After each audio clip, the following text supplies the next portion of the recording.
African migrants who are in the communities alongside South Africans? Thank you very much. So if we consider the fundamental question before us, which is how do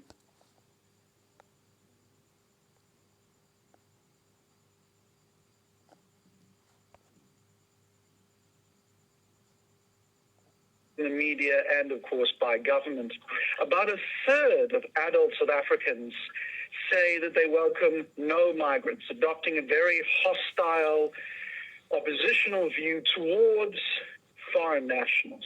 The reason this minority adopts this position is because the foreign national community is blamed for crime, for job loss, for using up resources, and for spreading disease. They are scapegoated for a litany of both social and economic problems.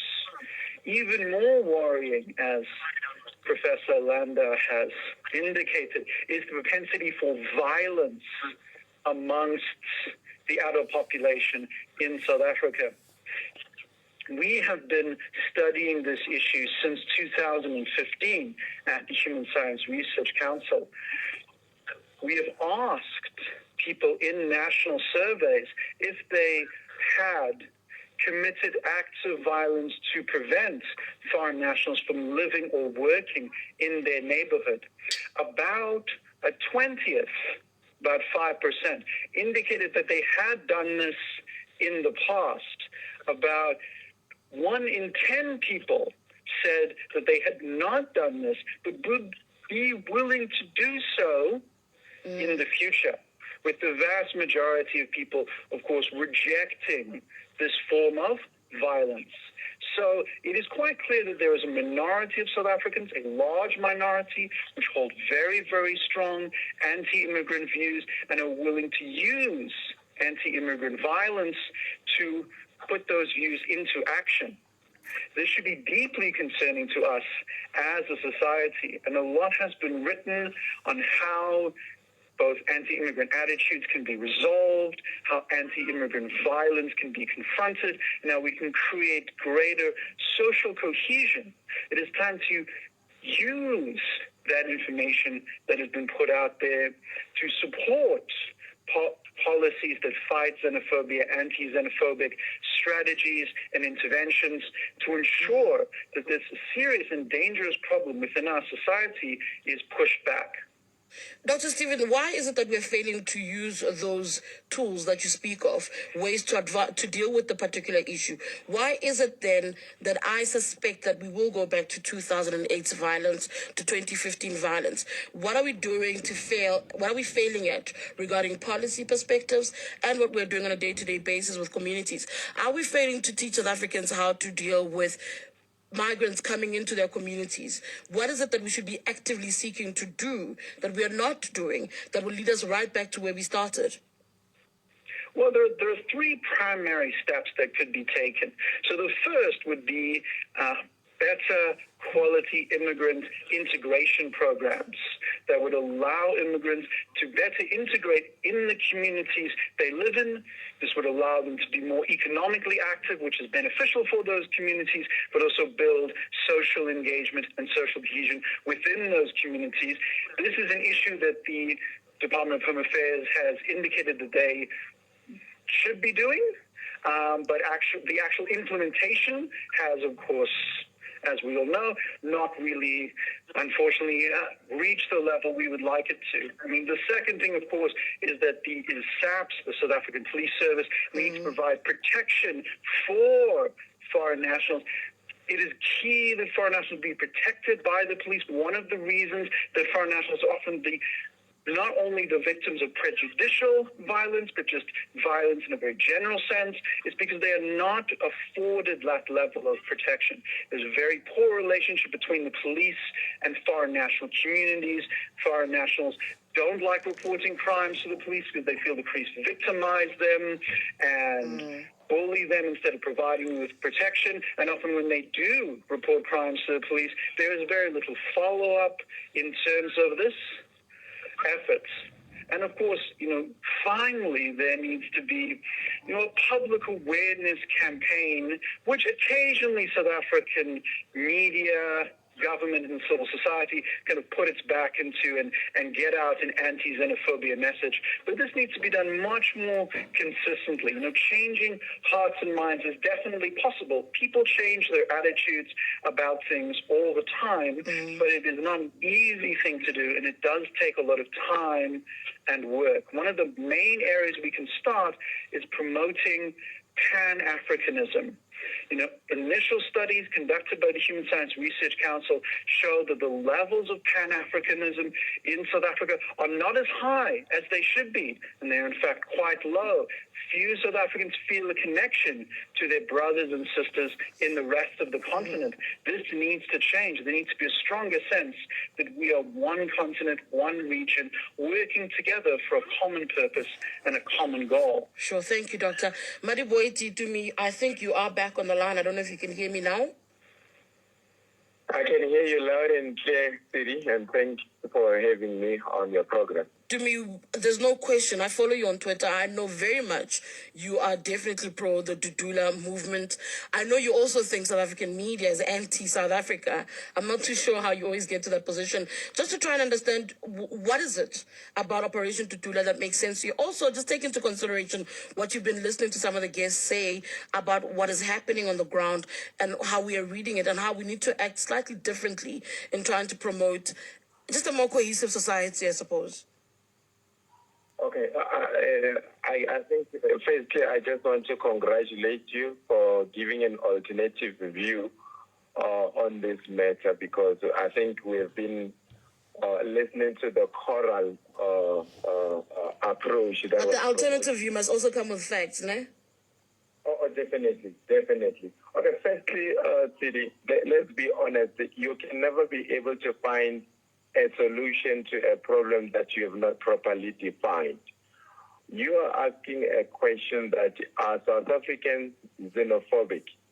I think here we are going to have a debate, because it's going to be a scenario of a chicken and egg as to which came first. Firstly, I thought you should ask, is South Africa experiencing an immigration crisis? Because when we speak about xenophobia, we may speak about the after effects of an immigration crisis. But if we are going to be reluctant to call out the problem for what it is going to be problematic in us finding the solutions. But let me indulge you on your question that are South Africans xenophobic. I beg to differ. South Africans are not xenophobic. We may have a small percentage of them who are xenophobic, but in the main, I look at some of the houses in SA were built by people from Mozambique.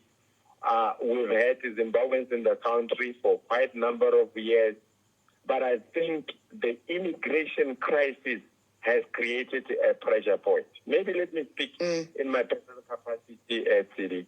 I was lectured by one of the best lecturers from Ghana. His name is Kwache Donko.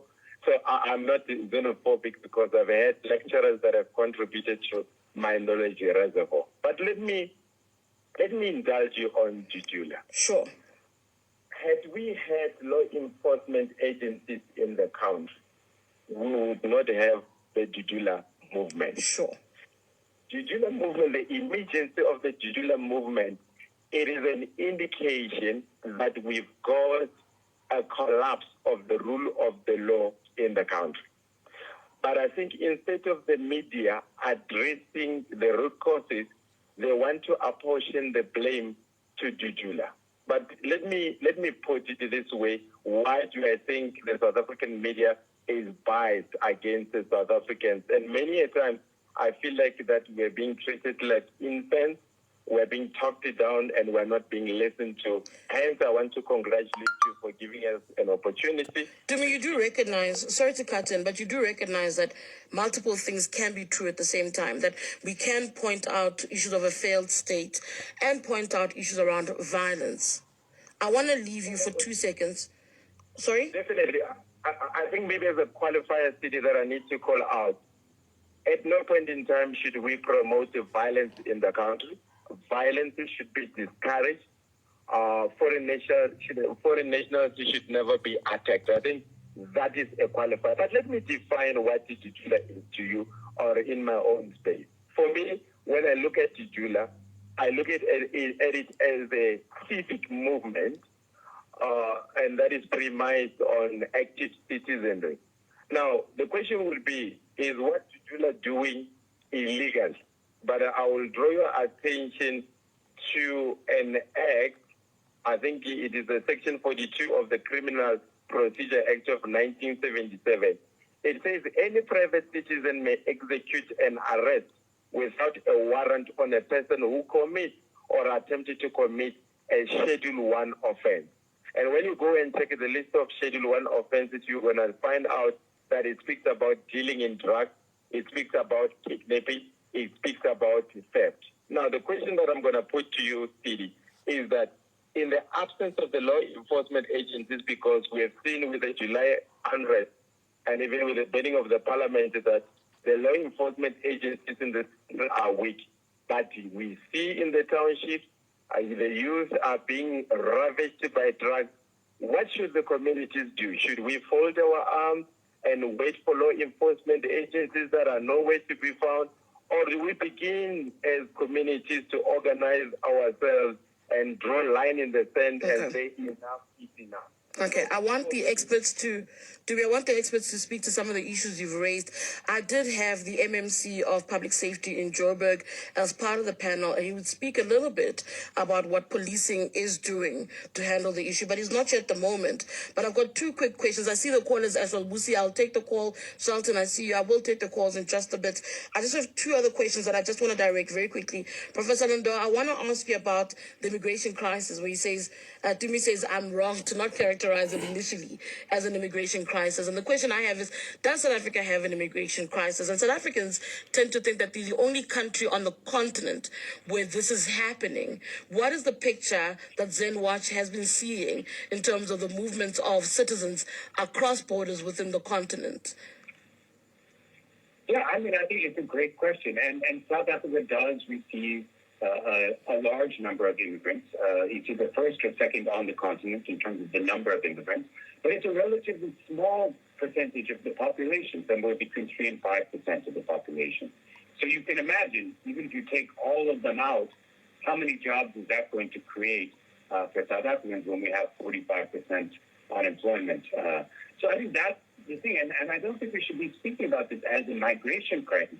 What it is, and is a township governance crisis, right? What we've seen over the years is that the violence against foreigners is led by people who are using attitudes, immigrants, they're scapegoating, they're attacking, they're taking houses, they're taking businesses as a way to build political support for themselves. And they do that, and they go unpunished. Not only do they go without punishment, they get rewarded because now they are in charge, whether they want a councillor position, whether they're a community leader of an association. And so it's not a migration crisis. South Africa has migrants. There are challenges. Stephen's outlined some of those around issues with the police, etc. But the challenge here is not about managing immigration. It's the fact that we have not managed the township governance for the last 30 years, right? And we reward violence. We reward scapegoating. We've allowed people who have led kind of gangster government to stay in power, and that is what we see, and that's what should worry everybody, not the immigrants. They're not really the problem. Dr. Stephen, Tumi spoke about violence, said they're completely against violence. However, I'd make an argument that even language that is used with African migrants is violent in and of itself. What is said to them in fits of anger, in flurry of anger, is in and of itself violent. That kind of anger directed at somebody who's here for whatever reason it might be, looking for resources even, that in itself is part and parcel of the problem in the attitudes, isn't it? Well, you have made a very, very good point. We at the Human Research Council, we did some research into the drivers of anti-immigrant violence. One of the drivers of anti-immigrant violence is participation in peaceful anti-immigrant activity. So you have joined these demonstrations, these marches, protesting immigration, trying to chase out foreigners from their businesses, trying to destroy their stalls or what have you. If you engage in those, you are much more likely to engage in anti-immigrant violence and to show a propensity for engaging in anti-immigrant violence. The thesis behind this is that such demonstrations, such marches, they reduce the social inhibitors within a community that would prevent violence against a vulnerable group. They make violence against this vulnerable group not only seem more justified, but even legitimate, fulfilling a role such as we would think of vigilantism. Lauren Lander has brought up the issue of vigilantism. When asked what explains anti-immigrant violence in South Africa, many communities will tell you that this is vigilantism. People are acting against foreigners who commit crime or who engage in other negative activity. So unfortunately, if communities see anti-immigrant violence as vigilantism, they will not work together to prevent that kind of violence. And it's a very dangerous way to think about anti-immigrant violence. This idea that it is a reaction to the negative actions of immigrants. Professor Lando is right. This is often about township governance, people using township governance structures and power disparities within townships to try and seize control, and often migrants are a handy scapegoat in that climb to power. All right, thank you so much. I do see your calls. We'll see out in Durban. You say stats are one-sided. Hi. Hi, Busi. Yes, you have a problem with the stats that I keep referring to as well. Okay, so I've got a few points that I'd just like to raise. Firstly, I'm a South African, and I support the Dula. I don't support violence. And if we go back to the issue of violence, there's never been violence. They've even gone as far as bringing the metro and bringing SAPS to show that their protests have never turned violent. And I'm actually quite disturbed by the media houses in South Africa and the NGOs, because you perpetuate this image of violence. It's never turned violent. So the clashes we saw between Dudula and the police was a figment of our imagination, Busi, last week. Okay, so I think, I don't want to give you a second-hand report, right? Sure. But if you speak to the people there, right, and I speak to some of them on Twitter, even on WhatsApp, they never had weapons. While they were protesting, the foreigners came to them with weapons. And that is what happened. Because the one thing we always say, we are not allowed to turn violent, because the issue that is at hand is much bigger, and we are not going to allow it to become destroyed by violence. They were attacked. You have 10 South Africans who are in hospital. The one was in ICU. They never had, if you look at all the operations, they don't even carry a shambok. We are very specific. You're not even allowed to carry a shambok because we don't want to be perpetuated as violent. 2 years ago, when there was a protest in the CBD in Durban, I was there. Do you know what happened when we got to Point? We were shot at. And I applaud the MK guys, because they just said to us, everybody down on your knees, because we want to show them that they're not going to distort the facts and act like we are violent. And I think the media houses, guys, you need to hear both sides of the stories, number one. Which is why you are allowed on air, Busi, yes. And the second thing is the NGOs. I read a lot of the facts that will tell you the articles, even the refugee website, the UN website. I go into all of that. And it will always tell you about the refugees, about integration.